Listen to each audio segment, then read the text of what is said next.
Hello, this is One Core Level 2 Podcast. Hope everybody's being blessed, safe, and well. Hope everybody's doing good. Many prayers for comfort, healing, strength, and peace to those who need it. And hey, let's get right into it. So,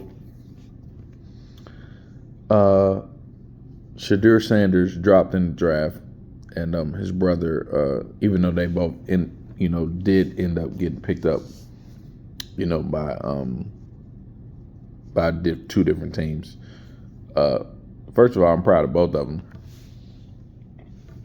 because I know how hard it is when you've been working on something that you've been trying and trying and trying, and then it comes time, to receive your blessing for the fruit of your labor. So I know, what that's like. Now, I don't know what it's like on their level because they're going to the pros as the highest you can reach, but I do know what it's like to be patient and have to wait. And so that is, So that's the thing. But a lot of people said, oh, he's a spoiled little brat. Oh, he needs to grow up. Oh, it's not about race. No, yeah, it is. Yeah, it is. You might not want to admit that. Some other people might not want to admit that, but it is. Think about this. How many quarterbacks over the past 40 to 50 years have we seen that don't have the attributes that teams want? A lot of these teams, they want their quarterbacks to be a little bit brash, confident, but not cocky, things like that. If you know you can play the game, then you know how good you are, whether you bring that chip on your shoulder or not, that is what's going to help you when it comes to working on your game moving forward. That's just it. So what I don't understand is that what's the problem? Oh, Shadur, he seems a little bit cocky. Maybe he's just really confident, and maybe he has played the game at a high level, which he has. And maybe, he just knows what to do. Maybe it's because his dad, who is one of the greatest cornerbacks to probably ever live, instilled that in him at a very early age, probably even before he was born. So, I don't understand. You're mad because he's confident. You're mad because he exudes something that maybe you don't even have yourself. How can you be mad about a black man that's confident about the position that he plays? And also, like I said, you want them to thrive at such position. What's your problem? When Peyton and Eli were coming up, guess what? Your dad's like, they're not going to play here, and they're not going to play there because that's not what I want. Okay, so when Deion's, when he says it, it's a problem. But when they say it, it's like, yeah, we can make that happen. You see how the flip side of the pancakes are? It's not right. And they know it's not right. But yet and still, they choose to ignore what it is. And then the fact that this is the part that's really, I think, is what I call, it's wild to me.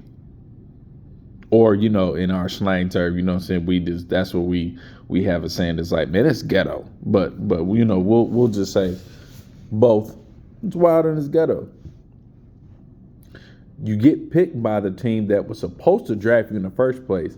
Then on top of that, they drafted a quarterback before they drafted you. That's the crazy part. So you want to have a quarterback competition, but you still could have picked him in the earlier rounds? Make it make sense. Sometimes it's just about doing the common sense thing. Now, here goes the other part. People are mad because he's celebrating getting drafted. Oh, he's only celebrating he's only a fourth or fifth, whatever pick he was. I think he was a 5th round pick or something like that. But you're mad because he's celebrating? 2 things. Number 1, I'm going to give you an example using an NBA player's son. LeBron James' son, Bronny, was pretty much in the same predicament, in the exception of he wasn't going to be graded as a 1st round pick. Okay. It's fine. But you know what? Bronny had a heart condition. Bronny had to go to the hospital. Bronny had to stop playing ball and then work his way back and also be cleared by doctors so he could go continue to play ball in college and do his thing. And guess what? He got drafted. And people are like, well, why are you celebrating your 2nd round pick? Let me tell you something. There's one statement that goes with that. One question. Do you know how many people who want to go to the NBA and the NFL who don't ever get drafted despite their production and despite their performances? You know how many people don't get picked? So you're a fool. Why wouldn't I celebrate? Getting drafted is a once-in-a-lifetime achievement, no matter if you're the 1st pick or you are Mr. Irrelevant with the last pick. No matter how in between that you fall, you still got drafted. You're still going to go be able to make some money and do what needs to be done. And that's depending on, how you play and, OTAs and all that stuff and what they need. And if they decide they really want to keep you. And guess what? And even if the team doesn't decide they want to keep you, you still can catch on with somebody else. And that's usually what happens in the NFL and the NBA. They might be logjam at a position. They're like, hey, we got to cut you. But guess what? They tell them to stick around. And then they call you back. Injuries happen all the time. Cuts happen all the time. Season-ending injuries happen all the time. And y'all mad because somebody's celebrating because there was a 4th, 5th, or Bronny James, 2nd round pick, late 2nd round pick? Nah, I'm going to celebrate.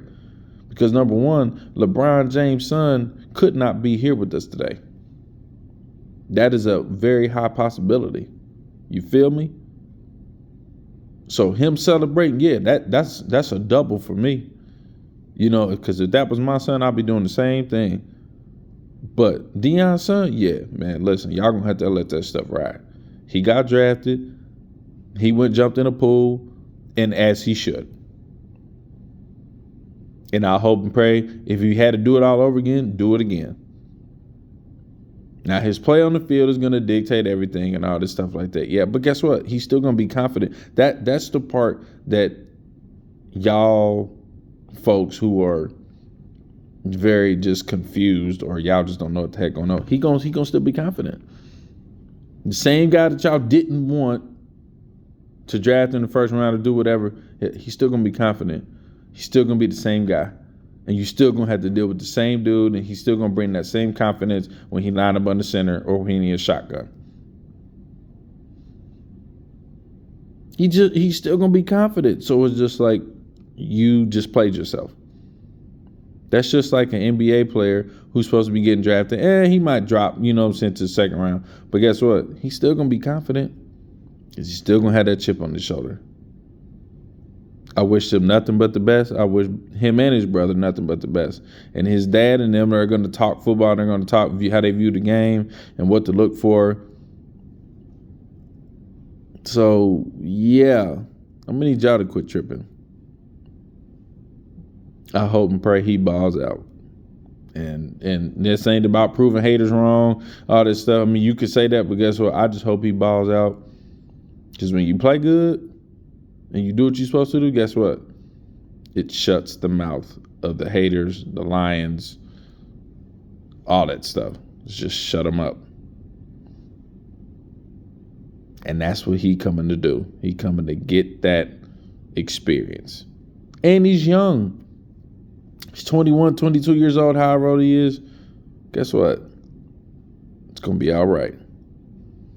And he's going to thrive no matter what. Even if he, you know what I'm saying, doesn't end up playing for the Browns or whatever his situation is going to be. We don't know.